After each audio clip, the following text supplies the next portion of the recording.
I was stuck in an elevator for 2 hours and I had to make the whole time. But I don't blame them, because one time I turned into a dog and they helped me. Thank you. Short but pointless.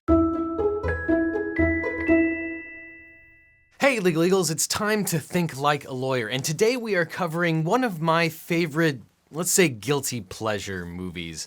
I have a soft spot in my heart for Ghostbusters 2. I know the first Ghostbusters movie is basically a perfect movie. That being said, gun to my head, I think I might actually watch Ghostbusters 2 instead if they're both on TV. I think Ghostbusters 2 was just on cable more often as a kid. I can probably still quote most of the scenes from the Scoleri brothers' trial. You're a witness. Yes, we're back. We be fast And they be slow! So as always, be sure to comment in the form of an objection, which I'll either sustain or overrule, and stick around until the end of the video where I give the court scene from Ghostbusters 2 a grade for legal realism. So without further ado, let's dig in to Ghostbusters 2. Now, it occurs to me that you probably need some background for this court scene. In Ghostbusters 2, there have been a resurgence of ghost and slime-related incidents, and the Ghostbusters are investigating a river of supernatural slime that is flowing throughout Lower Manhattan. In the course of investigating this river of slime, the Ghostbusters have been arrested by the New York police for basically drilling a giant hole in the middle of Fifth Avenue and causing an enormous power outage for most of the New Yorkers on Manhattan. So, with that preface, let's go to the court scene in Ghostbusters 2. Before we begin this trial, I want to make one thing very clear. All right, so right off the bat, we have some actual legal realism, which is interesting for a change. This is the famous New York Supreme Court. It's on Center Street in Lower Manhattan. This is actually the place where the New York courts deal with a lot of criminal infractions. Now, the New York Supreme Court is not to be confused with the US Supreme Court or the Supreme Court of many states. For some reason, New York is really weird in that they call the lower trial court the Supreme Court, even though it is the equivalent of what most states call the Superior Court or the lowest trial court. The highest court in New York is called the Court of Appeals for some reason. Maybe that's just a bit of trivia that only I care about, but it's a super weird way for the New York courts to name their courts, and it's very counterintuitive. But it is actually the place where this particular criminal trial would probably take place. Law does not recognize the existence of ghosts. I don't believe in them either. Right? I don't want to hear a lot of malarkey about goblins and spooks and demons. We're going to stick to the facts in this case. Leave the ghost stories to the kiddies, understood? Now, that is absolutely true that the courts will not recognize ghosts in any particular criminal trial. That being said, there was a New York case where a house being haunted was, in fact, a very important part of the facts at issue. It was called Stambovsky versus Ackerley, where someone tried to get out of the sale of a house, or particularly purchasing a house, because the house was well known in the community to be haunted. It set a really interesting precedent throughout New York in that because the seller had not disclosed the fact that it was actually known to be haunted, whether it was in fact haunted or not, the court in that particular case took it as true that it was haunted. But the fact that it had notoriety for being a ghost house was something that the seller should have disclosed to the buyer, and it allowed the buyer to rescind the sale and get out of buying that house. So sometimes the existence of ghosts is an important fact in trials. Sounds like a pretty open-minded guy, huh? Yeah, they call him the Hammer. What can we do? It's all in the hands of our lawyer now. I think you guys are making a big mistake. Louis! I do mostly tax law and some probate stuff occasionally. I got my law degree in night school. Well, that's fine, Louis. We got arrested at night. Oh, I love it. Louis Tully, the famous accountant from Ghostbusters 1, who obviously was turned into a dog, and the Ghostbusters saved him in that particular case. Went to law school at night, which is a real thing. There are some law schools that allow you to take night classes. It's usually a 4-year degree instead of a 3-year degree. That being said, you don't want to hire a tax lawyer to handle your criminal arraignment. It's just not a good idea. Get someone who specializes in criminal law. Put these guys away fast and make sure they go away for a long, long time, okay? I don't think it's going to be hard with this list of charges. Good. Very good. What is going on here? They haven't been arraigned. I assume they haven't been indicted. This isn't the actual trial. They're not going to be tried and convicted in this particular thing. I think that they were arrested, the night before this particular hearing. There's no way that they can be put away for any amount of time because this isn't the place where that happens. You have to go through an entire process. The Ghostbusters need the discovery. They need to know the evidence that the prosecutors have against them. The only thing that's going to happen here is that the Ghostbusters are going to enter a plea of not guilty, and then they'll be released on bail because there's no reason to put them in jail pending trial. So nothing more is going to happen at this point. Violating a judicial restraining order, willful destruction of public property, fraud, malicious mischief. See, in a couple of years, at your first parole hearing. So, so apparently there was a restraining order against the Ghostbusters. Given what happened in the first Ghostbusters movie, that sort of makes sense. But the funny thing that the DA said here, which probably most people are not going to catch, is that they are being indicted for criminal mischief. In New York, tampering with someone's public utilities is a violation of the criminal mischief statute under section 145.15. It's criminal mischief in the second degree. It is so funny that they actually got the exact crime for what they did here. Someone really did their research on this. Your Honor, ladies and gentlemen of the audience. Jury, and there shouldn't be a I don't jury. think it's fair to call my clients frauds.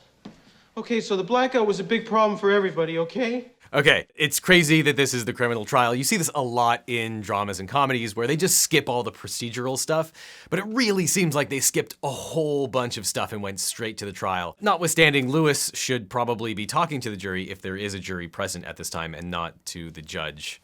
You guys know that. It's clear he's playing the fool here. He's an accountant, and sometimes he's the keymaster. Vince Clortho, keymaster of Gozer. But he is absolutely not a very good criminal attorney. I was stuck in an elevator for 2 hours and I had to make the whole time. But I don't blame them, because one time I turned into a dog and they helped me. Thank you. Short but pointless. Very good, Louis. Short but pointless. I know this is a terrible movie, but my friends and I will quote this movie all the time. It's such an iconic version of a criminal trial. Among lawyers, I think this is right up there with the Chewbacca defense. Mr. Fianella, please look at exhibits A through F on the table over here. Do you recognize this equipment? Yeah, that's the stuff the cops took from their truck. Okay. Do you know what this equipment is used for? I don't know, catching ghosts, maybe? I don't know. May I remind the court that the defendants are under a judicial restraining order that strictly forbids them from performing services as paranormal investigators or eliminators? Okay, so a couple of things are going on here, which is interesting. Number one, I suppose that she could ask the question of the witness whether he knows what these tools are for, and he can say that he doesn't know, or that I suppose his best guess is that they are for hunting ghosts. But because he's not a Ghostbuster, assuming that ghostbusting is a real thing, he doesn't have the expert opinion necessary to opine about those things. He can absolutely testify that those were the things that were found at the scene of the crime, but he probably is incapable of offering an opinion as to what they are. Now, what this district attorney has done is that she has taken this opportunity to lodge with the court a copy of the restraining order that is against the Ghostbusters. Arguably, it's sort of improper because she's not asking a question of the witness. There are times to do this sort of laying the foundation, but this is an issue of law, not an issue of fact. So it's a little improper for her to take the time now because it's not the right time. Now, Mr. Fianella, can you identify the substance in this jar marked Exhibit F? Yeah, that's the stuff, all right. Your Honor, I've been working underground for Con Ed for 27 years. I never saw anything like this in my life. Whatever's down there, they must have poured it there. No, he didn't! Objection. Shut up! So, if Louis Tully was a good lawyer, he absolutely would have objected at that point because while, again, this Con Ed worker could opine that during his 30 years working underground, he's never seen anything like this, it would be pure speculation and that would be the correct objection to make, speculation. It would be speculation for him to say that it was the Ghostbusters that put it there. Just because he hasn't seen it doesn't mean that he's seen 100% of all the things that are available beneath the streets of Manhattan. So if I was the attorney, I would have objected. I would have moved to strike that testimony that had just been elicited, and I would have asked the judge to give an instruction to the jury that they are to disregard that particular testimony because it's totally improper. So you were just trying to help out a friend Who was frightened? who was scared of what was happening to her when you're scared. Oh, I love this. No evil. There was no evil intended, no malice. Because you live here, when you live in a place and you love it like you do, you don't want nothing bad to happen. What? Because it'll never happen again. It's an isolated incident. It's a one-shot deal. Objection, Your Honor. What? He's leading the witness. Sustained. I'm sure that avid watchers of this channel will know what's going on here. Again, this is played up because it's totally improper. It's not that the lawyer is leading the witness, it's that the witness is leading the lawyer, which is totally unnecessary. A leading question, contrary to popular belief, is just one that implies the correct answer. You can ask a yes or no question, and it's still not considered leading because you don't know whether it's a yes or no answer. That being said, if you say and imply that the answer is yes, that can be leading. So the way to get around that is very, very simple. You just simply ask, what happened? What happened next? What did you see? How did you feel? These are open-ended questions that would allow Louis to allow Peter Venkman to just give his side of the story. That's really what direct examination is. There's no reason for Louis to be making a speech here. He's not supposed to be making any kind of statements. It's supposed to be the witness, and all he has to do is ask Venkman what happened next and why did you do this? I think the writers of the show know what they're doing because it's so clearly ridiculous. I'll ask you again, Dr. Venkman, why were you digging the hole? And please remember you're under oath. There are some things in this world that go way beyond human understanding. Things that cannot be explained, things that most people don't want to know about. That is where we come in.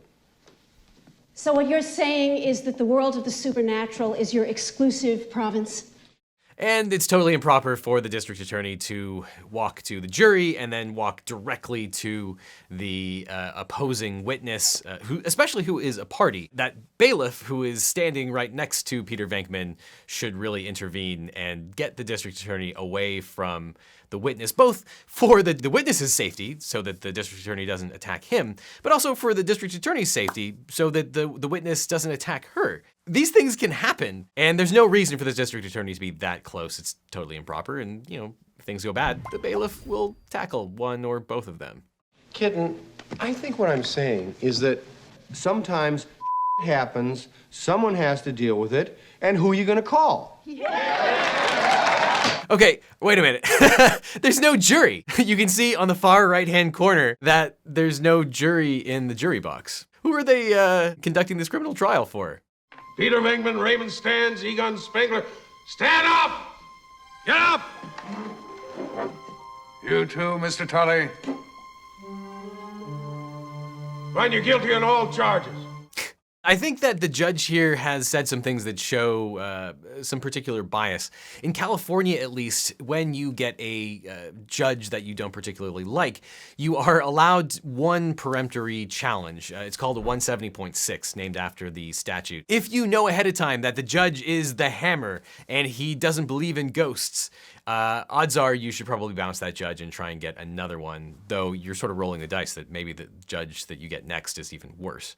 Order you to pay fines in the amount of $25,000 each. We send you to 18 months in the city correctional facility at Rikers Island.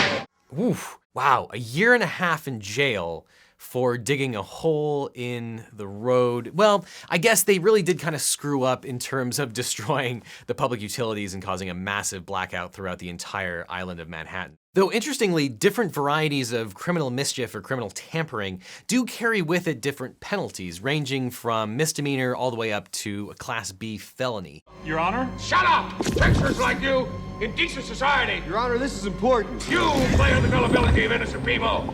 Yes, sir? Be quiet. But My hands were tied by the unalterable fetters of the law, and I would invoke the tradition of our illustrious forebears. Reach back to a purer, sterner justice and have you burn A steak.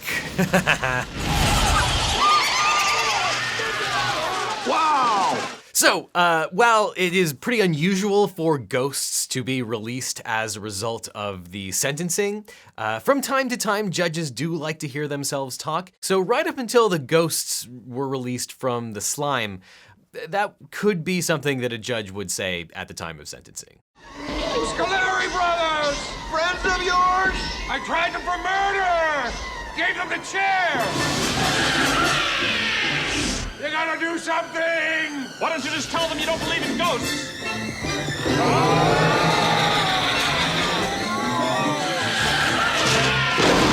So while the Scoleri brother ghosts are destroying this courtroom, I guess now is a perfectly good time to point out that this is a fairly realistic courtroom for New York. I have practiced in the Supreme Court of New York, and this would be a particularly ornate courtroom in the Supreme Court. It's not totally dissimilar. There would be probably more paper, there would be a lot more carpet. This may be the ceremonial courtroom one, but that being said, this courtroom that the ghosts are destroying, pretty reasonable, and exactly the kind of heavy old wooden desk you'd see for a counsel table as they go flying across the room. You gotta do something! Help me! Don't talk to me. Talk to my attorney. My guys are still under a judicial estrangement order. That blue thing I got from her.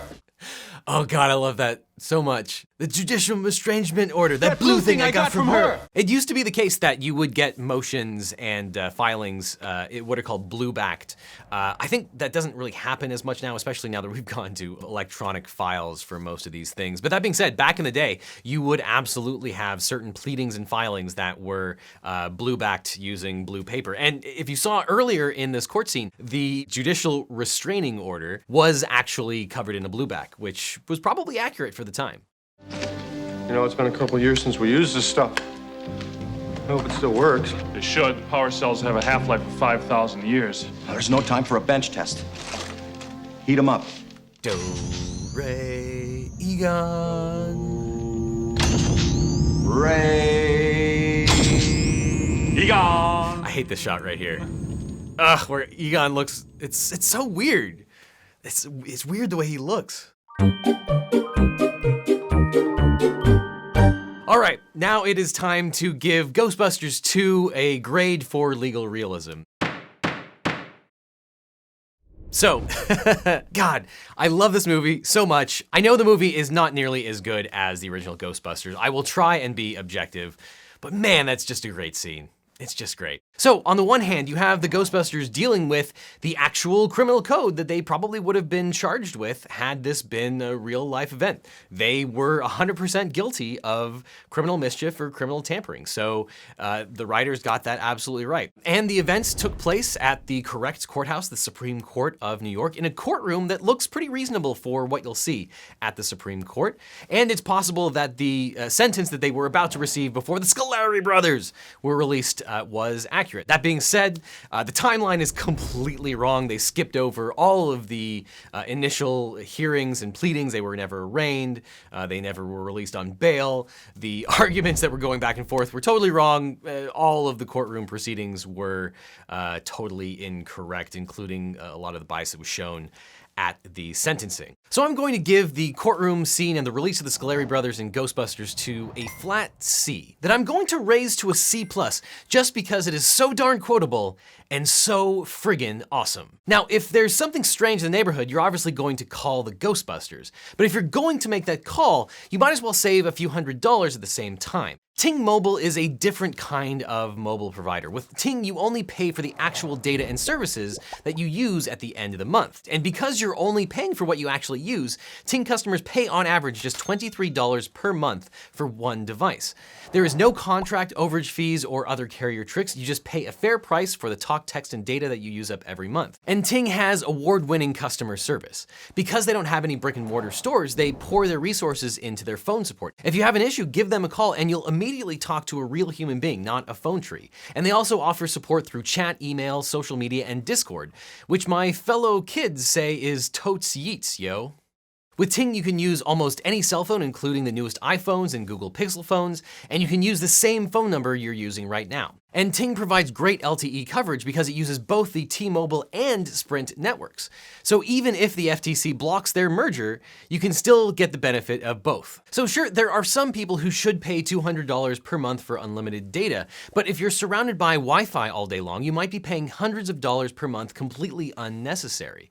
Ting gives you the option to pay for only what you use. And if you go to legaleagle.ting.com, you can use your latest bill to compare just how much you would save. And Legaleagles will get a $25 credit by going to legaleagle.ting.com. That could cover the entire first month of use. And since there are no contracts, you can try it out for a month, no strings attached. Again, all you have to do is click on the link in the description or go to legaleagle.ting.com and you'll get a $25 credit for whatever service you want.